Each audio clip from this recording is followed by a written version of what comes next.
And we're back with Charlotte attorney Jim Hickmon talking about your money and how to keep more of it for your family by having a well-designed financial plan. Jim, I want to jump from the CARES Act to the Secure Act. Can you talk about the Secure Act and what's the impact of this on stretch IRAs and IRA trusts? Great question, Larry. The Secure Act was passed at the end of December of 2019, and it caught a lot of us off guard because the effective date was January 1, 2020.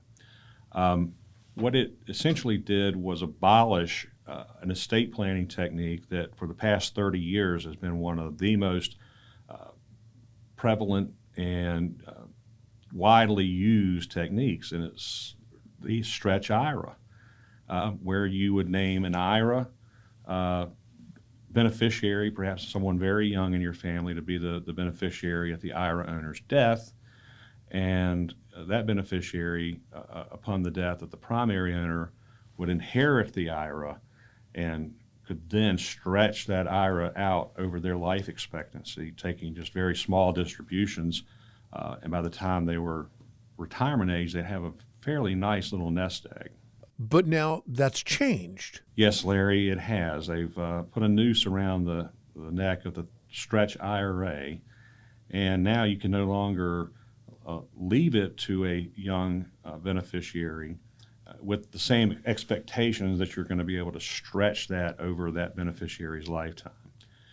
Essentially, this was a way for Congress to start raising some revenue off of the value of these retirement assets trapped in employer-sponsored plans and IRAs. They needed the money quicker than 70 years from now. And so what they've done is compress the time period within which beneficiaries may take their distributions from their actuarial life expectancy to 10 years. So you have to, sometime before December 31st of the 10th year following the year of the decedent's death, take all of that money out of that IRA. There is no 10% penalty because inherited IRAs do not carry with it that negative tax consequence. But you do have to not only take it out within that 10-year period of time, but you have to pay the tax on it as well. So what about the effect on IRA trusts? Unfortunately, IRA trusts are affected in exactly the same way as beneficiaries. IRA trusts still exist, however. But there are two types of IRA trusts. There's a conduit trust and an accumulation trust. And the distinction is pretty simple. An income trust, or IRA income trust, passes all the income out to the beneficiary every year.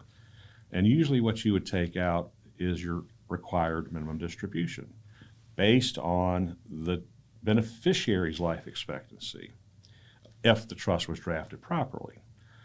But now we can't do that. Now we have to either trap all that income in the trust and pay the tax at its marginal rate, which is 37.5% plus 7.5% North Carolina tax, or we can pass it out to the beneficiary and have the beneficiary pay that tax at their rate, usually much less than 37.5%.